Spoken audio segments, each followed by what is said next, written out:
I loved that job because it sounded really cool and because you couldn't accidentally kill someone who was already dead, yielding a super low guilt factor. Oh yes, I had grand and very specific plans.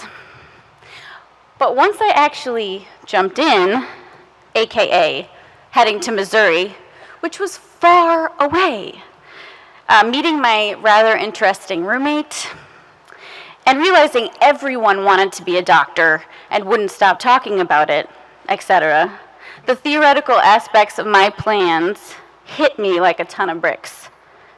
I never anticipated that I wouldn't be feeling my plan, and I don't mean kinda not feeling it. My plan was awful. It was at this moment when I was lost and confused, without the guidance of my once beloved steps, that I began to realize that I, me, no one else, am responsible for defining, seeking, and modifying my core happiness. No one was going to come and fix it for me. Wow, did I wish someone would. I would have been thrilled to kick my roommate out, have my mom quit her job, kiss my little brothers goodbye, they didn't really need her anyway, and move in with me for the next 4 years. To top it all off, I realized that not only did I have to figure out what my version of happiness looked like, I actually had to make the moves, the decisions necessary to get there. My 18-year-old mind was blown. Now that you're obviously hooked and dying to know what happened next, I'm going to tell you the key advice I hope to convey through my story to you, the wonderful students sitting next to me. Please know that from this moment on, you are going to have to make a lot of decisions. Small ones, like what kind of ice cream are you feeling like right now? Huge ones, like should I have kids?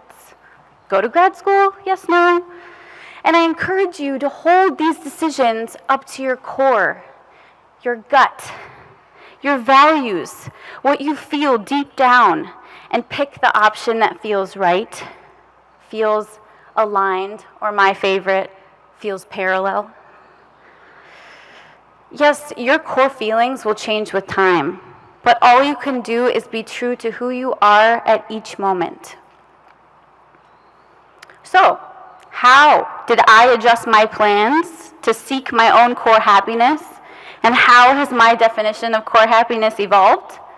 I'm going to take you back to all 5 of those steps and let you know how it turned out. So step 1, pre-med at WashU. I was about 50% right on that one. I did go to WashU. And to this day, still miss the variety, convenience, and amazing quality of the food. Particularly when I have to make dinner decisions at home. But man, did I not like pre-med from the word go. It just didn't feel right. It felt like I was doing what everyone else was doing with no real idea why. As the anti-procrastinator that I am, it took me only a few weeks to realize I had to change my area of focus. This was my first encounter, what I like to call the yucky feeling. This is my technical term for the feeling of misalignment between your core happiness and your current state. To give you an idea of how this yucky feels to me, it's kind of like fight or flight, except you've already decided to fly, but you don't know where you're going, so you're just stuck in this perpetual layover until you figure it out. In less than a semester, I switched from the School of Arts and Sciences to the School of Engineering. Interestingly, at that time, about half the freshman class was doing the opposite, going from the School of Engineering to the School of Arts and Sciences. I even had to meet with the Dean of Engineering to get special permission to make this rather unusual switch. And while that completely freaked me out, I did it anyway, despite the freshman evacuation, coupled with cautions of the administration. I needed to know for myself if it would feel right. And while the classes and the content were wicked hard, I loved every minute of engineering school. I would do the problem sets. You won't be surprised by this if you've had me in class. I would do my problem sets 3 or 4 times over again just because I love them so much. It was the first time I made a big move on my own away from home. I defeated the yucky feeling all by myself and found work that felt good to be doing inside and out. On to step 2. So I don't know if you remember this one, but step 2 was marry my super cute boyfriend. Hi, Mr. Broder. It's right there. As each year passed of undergrad, this element of the plan continued to feel perfect. Never once did the yucky descend. He would come visit a few times each year, helping me out from under my mountain of textbooks, and showing me that going off campus, or even just outside, was something people did. We were married right after college. I realized while working on this particular part of the speech how hard it is to express things that matter most. Words truly do fall short at times, and talking about him is one of those times. Also, I'm a physics teacher. I write about why a ball rolls down a ramp, so I'm more than a little rusty on the expository front. I will leave step 2 by saying I'm grateful every day we met here as students 19 years ago. Core happiness, seal of approval achieved. Moving on to step 3. Go to medical school. Well, switching to engineering was kind of the nail in the coffin on that one. I did end up going to graduate school for my doctorate in solid mechanics. I thought my love, extreme love of problem sets and all things academic was pointing me in the PhD direction. I was wrong again. I still loved the learning, but the research part did not sit well. Particularly when I was on a tour and I saw the makeshift beds next to the desks of the more senior grad students. The image just kept going over in my mind of them rolling from desk to bed to desk to bed. That had me retreating not to my desk, but to the door. Graduate school was one of the longest years of my life, filled with a lot of stress eating of pizza. I just pushed through it each day, promising myself the yucky would end. I would get myself out of there and find my happy again. I left grad school with my master's and entered the professional world to see where I fit. Since numbers make me happy, I think it's important to note that my original plan is about 50% accurate through step 3. Let's see how step 4 fares. Step 4, do not have kids because I'll be too busy being awesome professionally. Again, way off. I am the proud mom of 2 hilarious, bright, confident, talkative, Star Wars and unicorn-obsessed kids who bring more love and fun to my life than I could have ever imagined. My core happiness beams with absolute perfect alignment because of them. High school Kathleen has missed the mark yet again. Oh, we've made it. Step 5. Heading into step 5, again, become a forensic pathologist. I'm sitting at 38% accuracy. I was wrong about nearly everything except my husband. Clearly, my definition of core happiness shifted dramatically from the moment I was sitting here in these seats. And step 5 fell victim to this shift as well. Since I'm standing here as a member of the faculty, I'm sure you've guessed by now that I did not become a forensic pathologist. However, figuring out what to do after school was way more complicated than I anticipated. I began with the most logical choice, engineering. I started working at a defense contractor. But as my analysis work shifted from space exploration to destruction intending lasers, My gut was practically screaming at me to make a move. In fact, I was surprised it wasn't audible each and every day I worked in my cubicle. I attempted to alleviate the yucky that had seemed to have taken semi-permanent residence by switching to the commercial aircraft industry. While I felt awesome working on a product that didn't have death and destruction as the primary directive, work still didn't feel right. Better, but not right. I was desperate for interaction outside of endless conference calls and the precious 20 minutes I got to eat peanut butter and jelly with my cube mates over lunch. I felt that all I was doing was making a very profitable company even more money. And don't get me wrong, it's pretty cool to work on sophisticated products like engines, solve really hard problems, and do cutting-edge analysis. But for me, it wasn't enough. My core happy level was critically low, as not only did my attempted fix fail, but I didn't readily see other options. What did I go to engineering school for if I wasn't going to do engineering? Why don't I like this? Everyone else seems to like it. What is wrong with me? After 5 years of giving engineering the best shot I could manage, I had to do something. Something more than just switch from one engineering firm to another. I needed something big. Becoming a teacher was my big move. And I was absolutely petrified to leave the familiarity, even though it was painful, of engineering. I was a good engineer. I was good at my job. What if I can't teach? What if I'm bad at it? Would I be able to handle that? No, I wouldn't.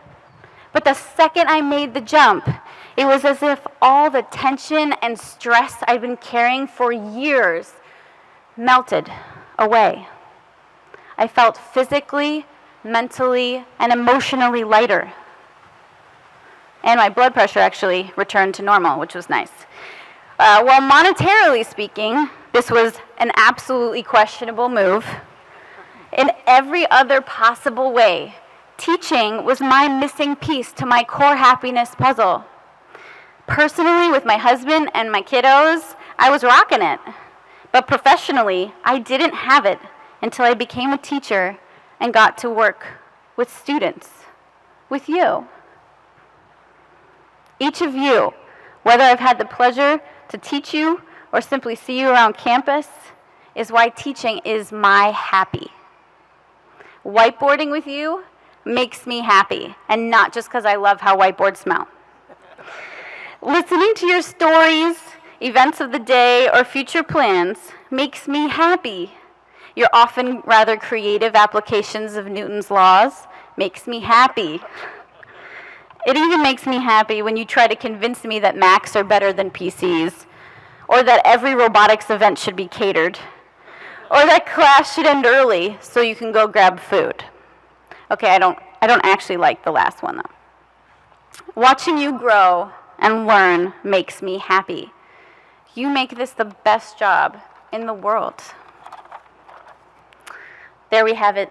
My original plan was wildly off, 30% accuracy. Why did I share this story again? Because my advice to you is to be true to your core feelings in every decision you make.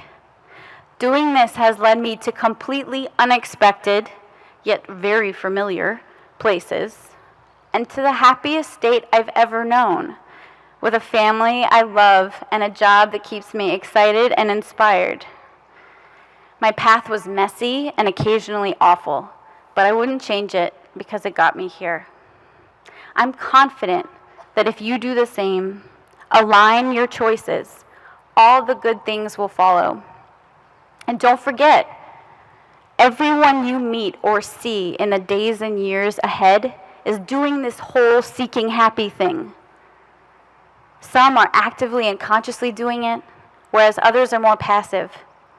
Not only should you always be checking in with yourself to eliminate the yucky by being aware of, kind to, and compassionate toward yourself, you must do the same for others. This whole human being thing is crazy hard, and we are all we have. There's no need to make it harder.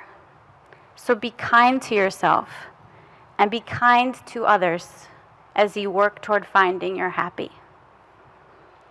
I miss each of you already. I can't wait to hear about how you turn your plans upside down. Please visit often and know that you always have a home at Kingswood, Oxford. Thank you.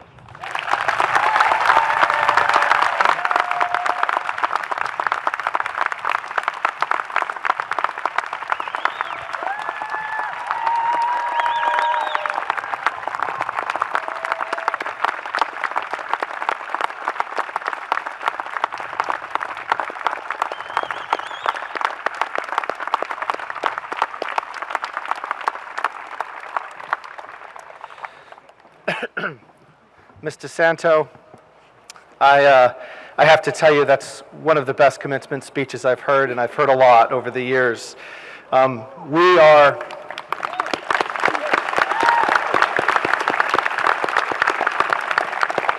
as you can probably tell, those that don't know Mr. Santo, Kingswood Oxford is the lucky recipient of her being attuned to her core feelings and being introspective enough and ask questions and turning your world upside down. So thank you, Kathleen, for doing that.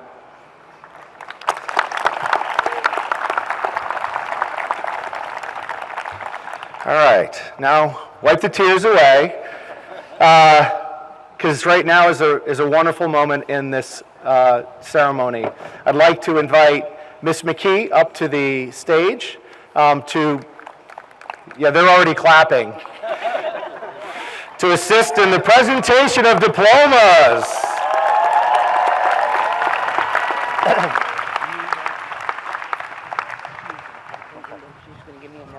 Okay. Ms. McKee will read the names of the graduates, and they will come up to receive their diploma. I'm going to put this right here for you. I'm going to just...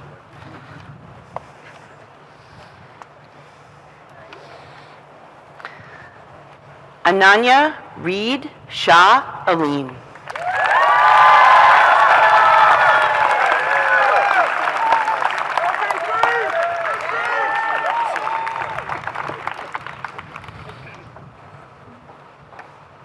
James Robert Amenta.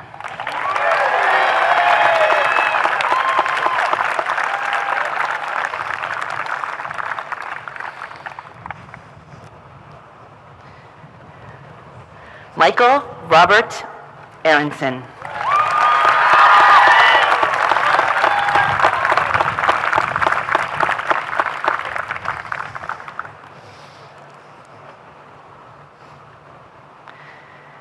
Michael Anthony Autorino.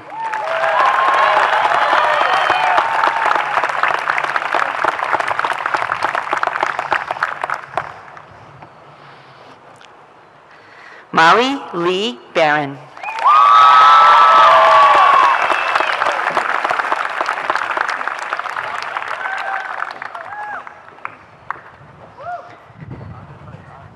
Calvin Sprague Beck.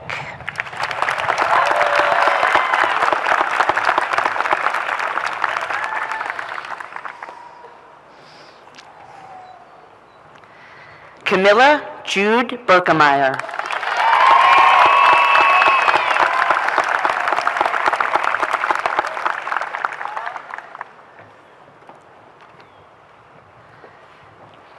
Bridget Marie Bernier.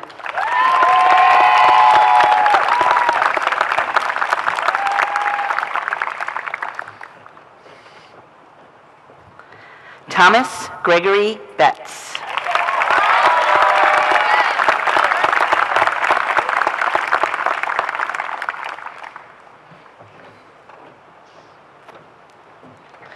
Brooks Carson Bolden.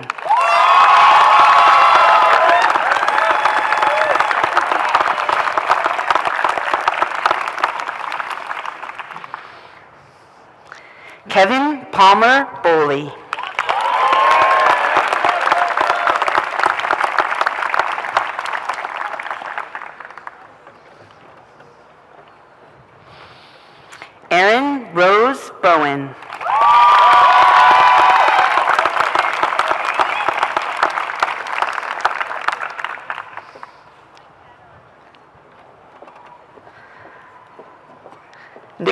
James Nathaniel Bray.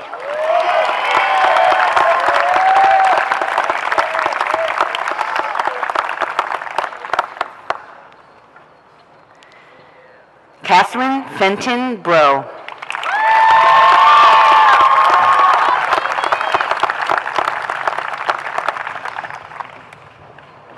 Amanda Treat Bucknam.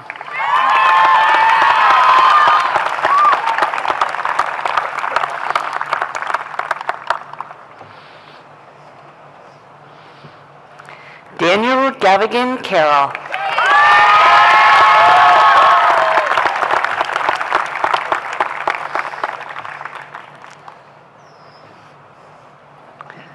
Alessia Carmela Caruso.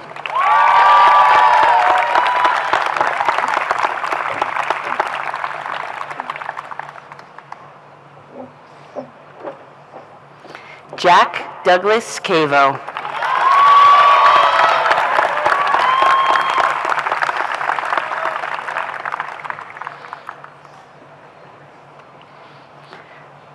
Robbie Irfan Chugtai.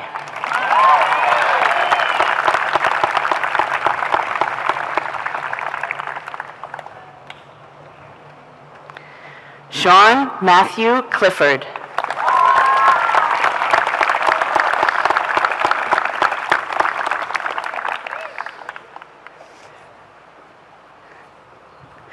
Charles Christopher Coxon.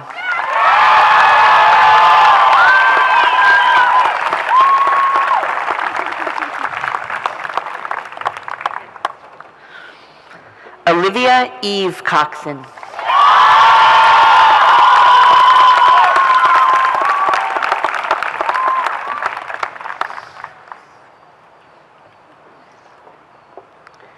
Charlotte Elizabeth Sear.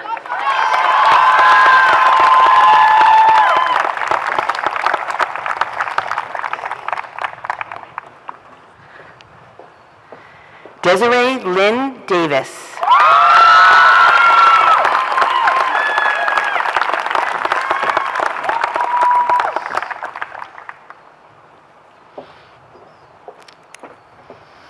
Kaylee Liana Diaz.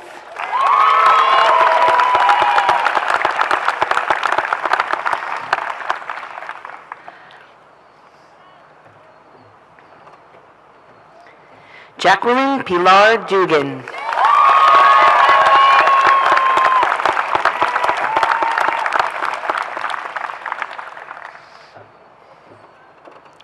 Jane Elizabeth Dunbar.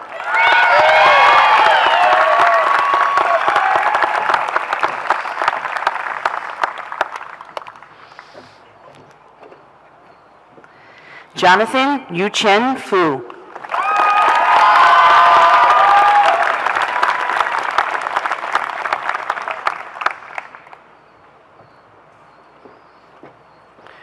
Ruiz Gao.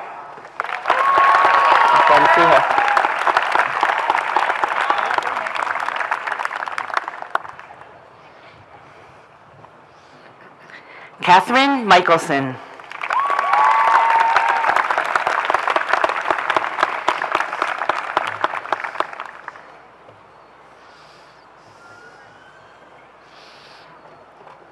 Elise Alexandra Gendrick.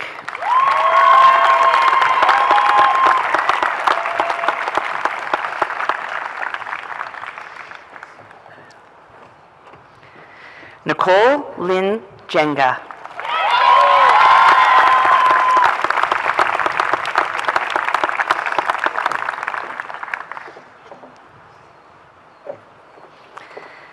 Madison Aileen Henry.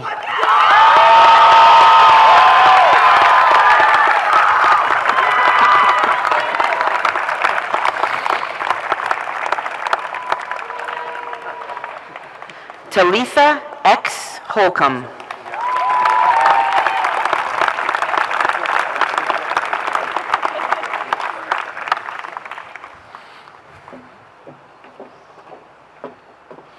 Andrew Morgan Holland.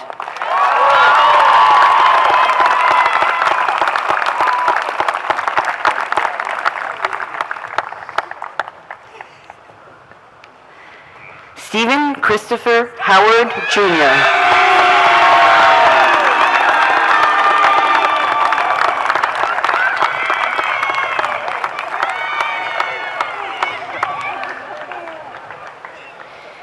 Ife Hu.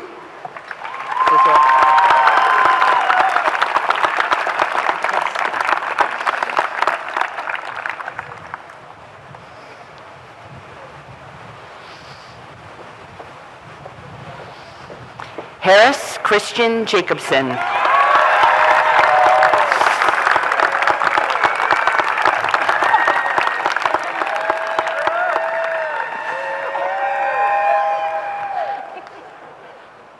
Sean W. James.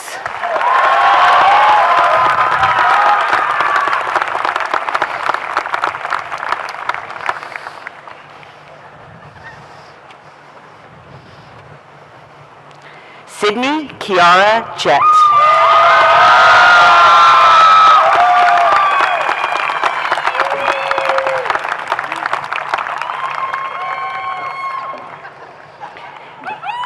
Emma Kate Johansson.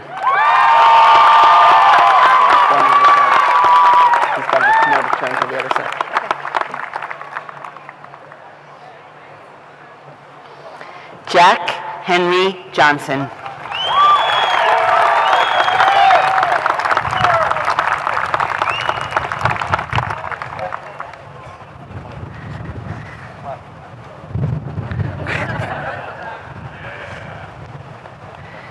Eric Wyman Jones.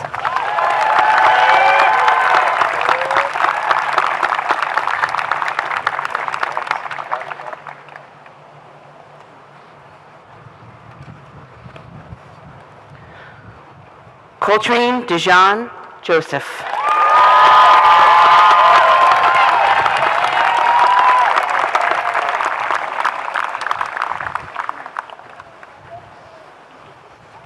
Luke Edward Latore.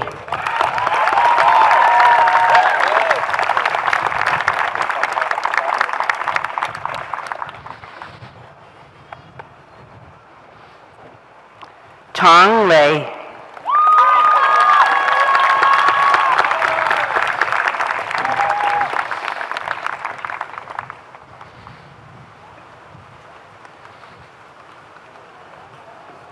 Joshua Graves Lesham.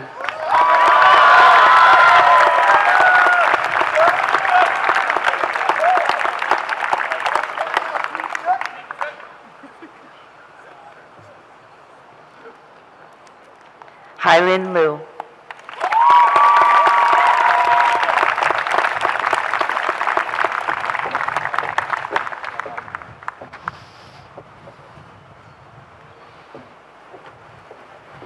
Melissa Luari.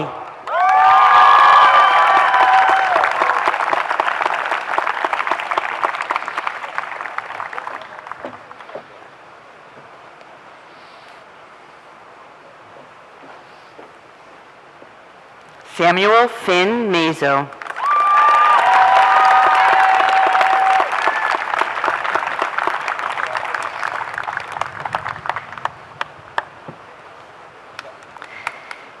Maeve Kathleen McDonald.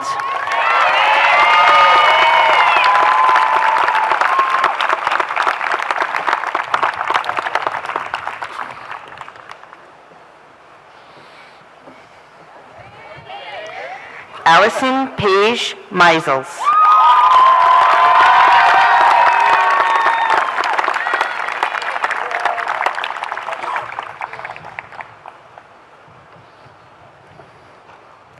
Jason Daniel Meisels.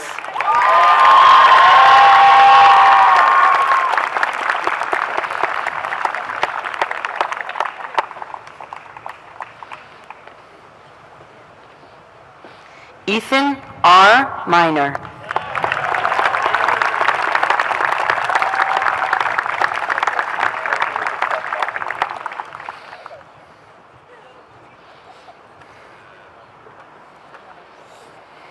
Amy Camlish Mystery.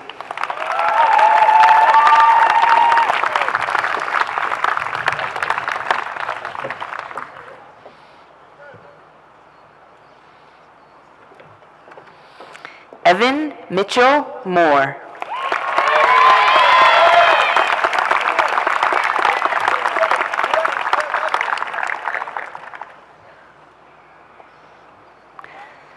Talene Ann Norsigian.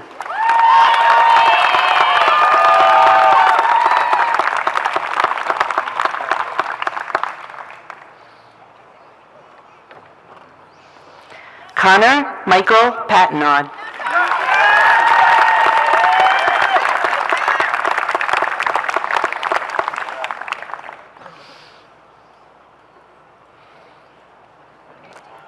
Ryan Edward Peterson.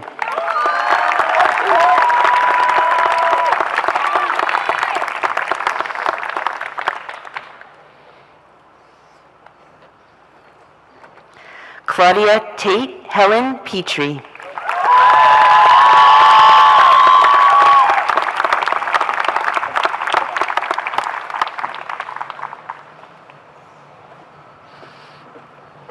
Kyron Tyreek Petaway.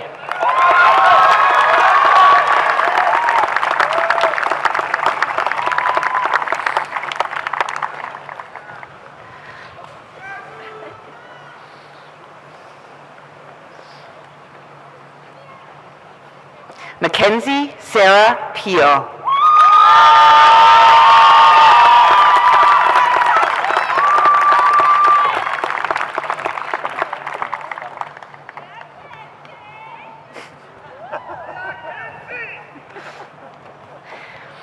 Benjamin Ryan Poulios.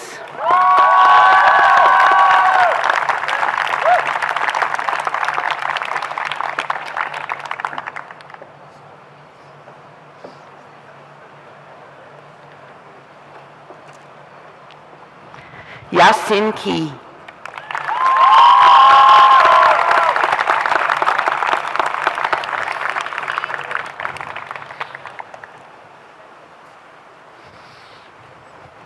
Isabel Carmen Raymond.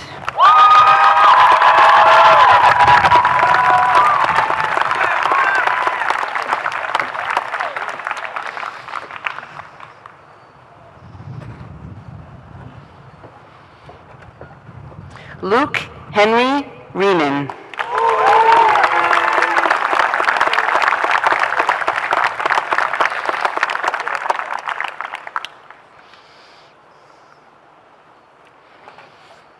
Matthew D. Safalo.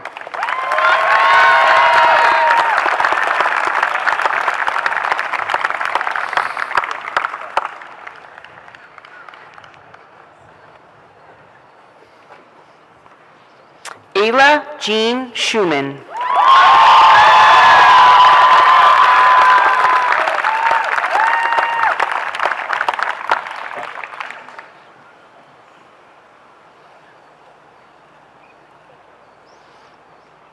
Nell Rosalind Schwartz.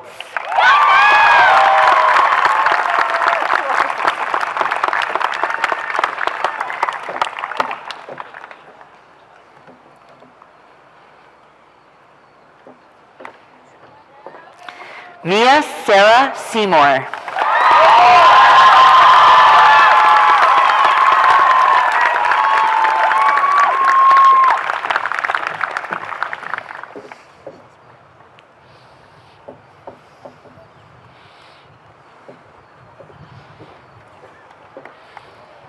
Aiden Joseph Shea.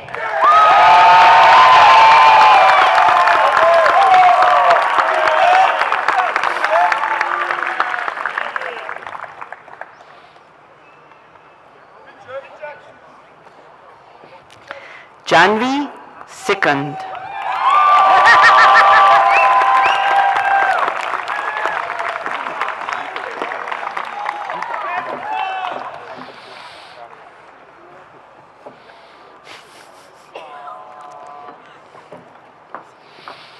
Benjamin Junming Small.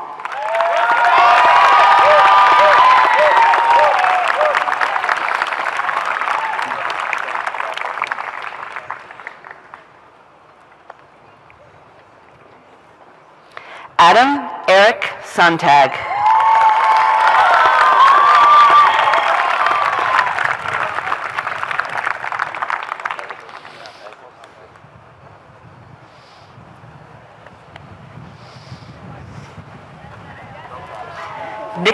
Charles Spina.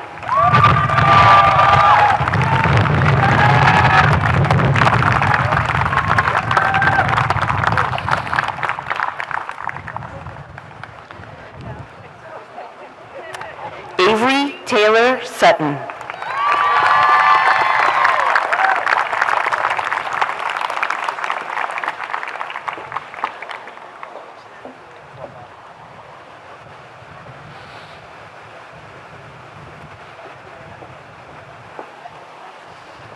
Garth Everest Swanson.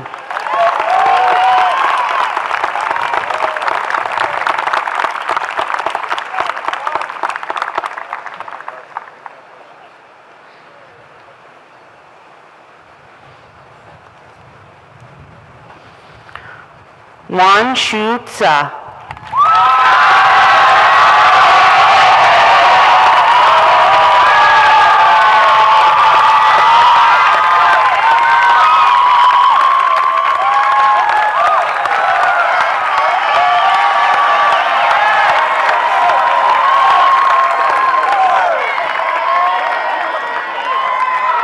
Zachary Allen Waskowitz.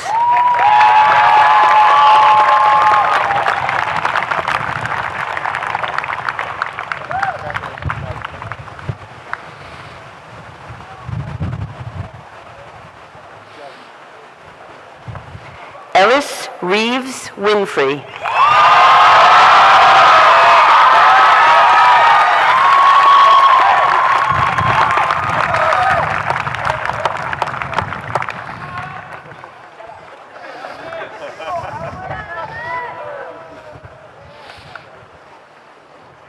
Leanne Rachel Woolman.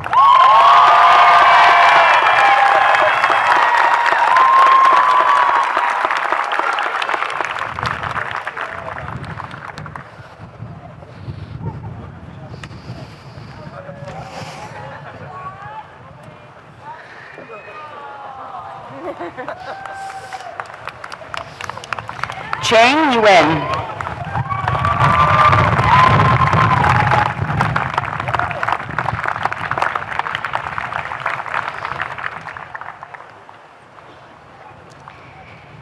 Yichin Zhao.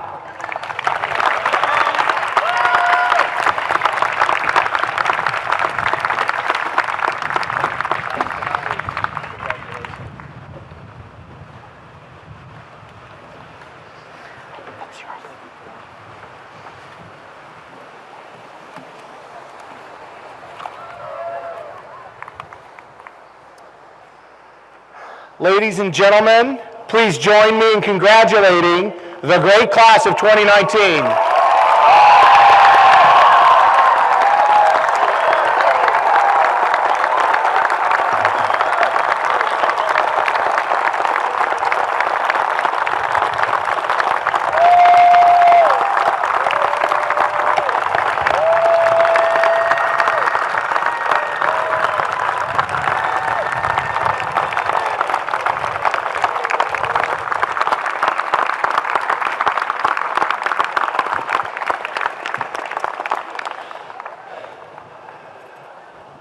It is customary at Kingswood, Oxford, for the head of school to give a charge to the class of 2019.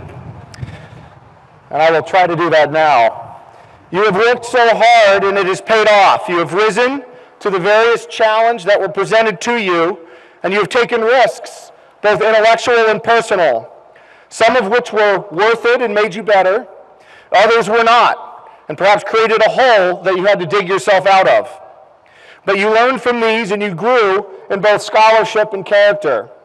You took advantage of opportunities to try something new and to grow as a person. Last night's incredible display of talent was evidence of this. And while not every member of the class can get up on the stage to perform, we know that each of you has commensurate talent and insights. While your success, this diploma you just earned, is certainly the result of your own efforts and the many sacrifices you've made, I also think it would be short-sighted of us were we not to take a quick moment to recognize the many people who have helped you to get to this point. First, would the parents of graduates please stand?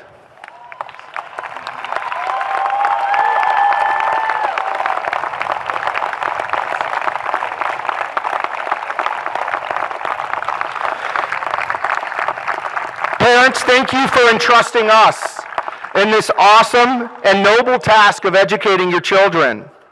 Students, I suppose I should say alumni now, your parents have been your biggest supporters and have made more sacrifices than you could possibly count in time, money, and energy, and sometimes at the expense of their own emotional stability, I assume, to ensure that you become the thoughtful and well-adjusted young adults that you are. To the trustees of the school, if you could please rise.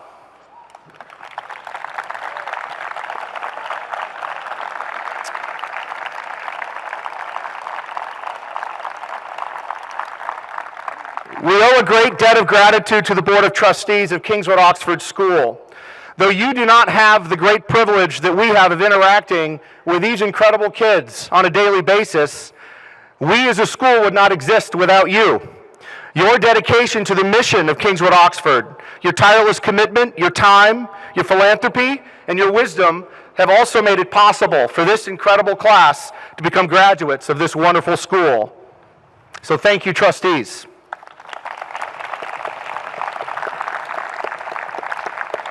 And last but certainly not least, faculty, please rise.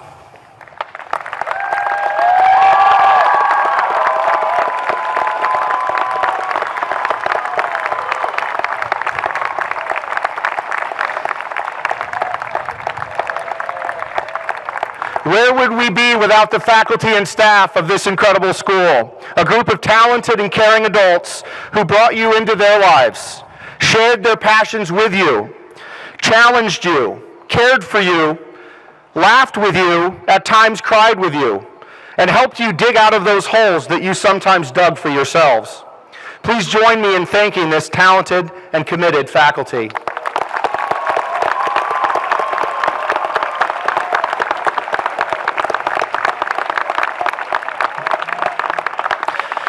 To the graduated class of 2019, my charge to you is pretty simple. It does not ask you to go forth and prosper, or conquer the barbarians on the other side of that mountain, or even to go out and change the world.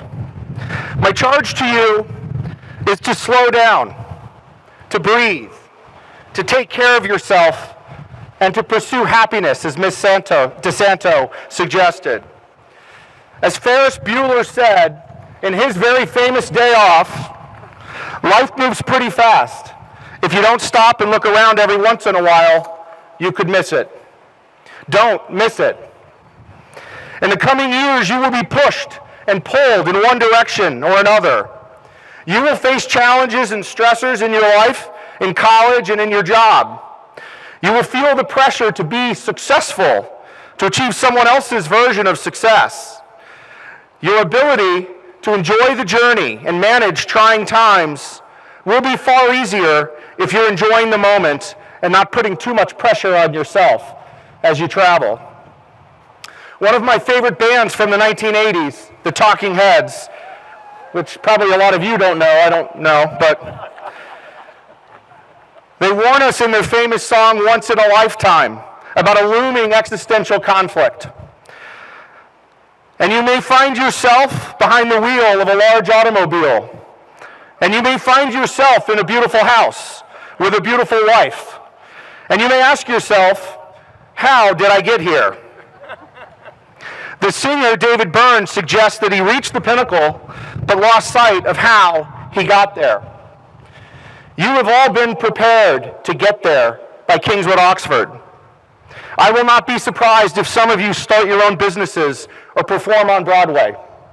It will not shock me to hear that one day one of you might argue a case before the Supreme Court, or deliver a speech before Congress, or even win a Nobel Prize.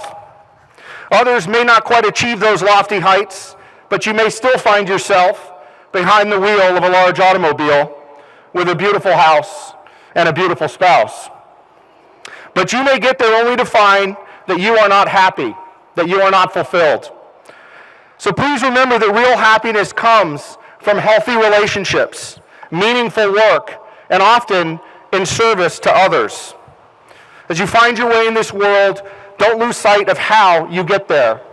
Slow down, breathe, and make sure that your endeavors are grounded in the things that you genuinely care about. So go forth and take this next step in your journey, but choose wisely and do something that makes you look forward to waking up every morning. We look forward to hearing how happy you will be. Oh yeah, one last charge. Call your parents next year at least once per week.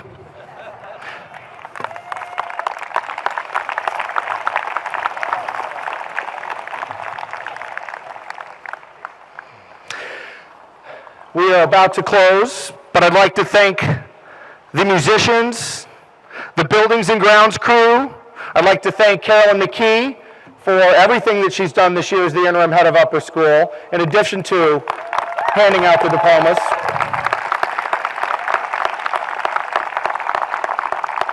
Our Dean of Students, Will Gilliard.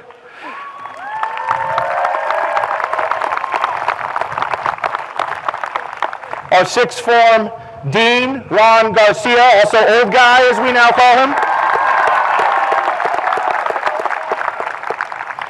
And of course, my assistant Sherry Malinowski, who actually runs this school, I've learned this year.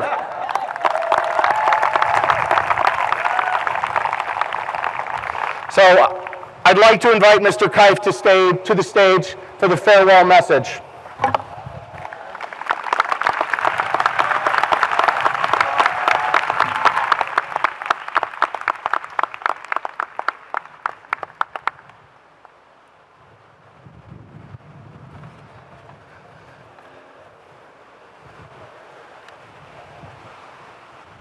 Class of 2019. 50 years ago, in 1969, Kingswood School and Oxford School joined forces to create Kingswood Oxford.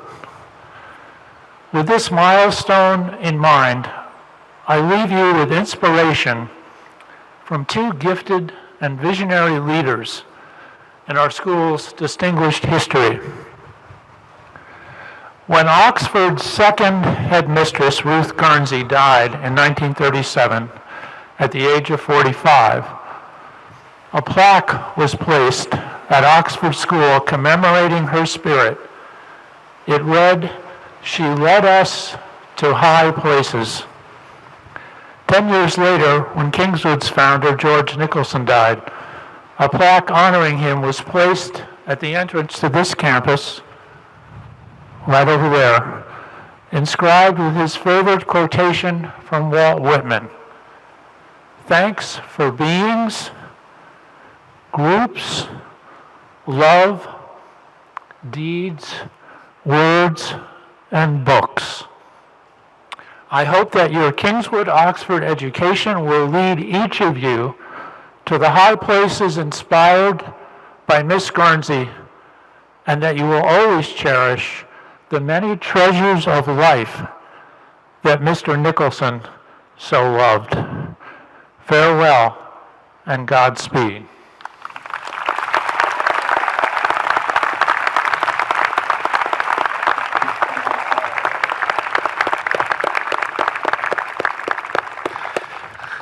Now, Kingswood Oxford has a somewhat odd tradition that a senior is not officially a graduate until he or she has shaken the hand of every faculty member at the school. So seniors, as you are about to process off the green, please make your way to the receiving line to participate in this awesome tradition. Can we have the recessional music, please? Faculty.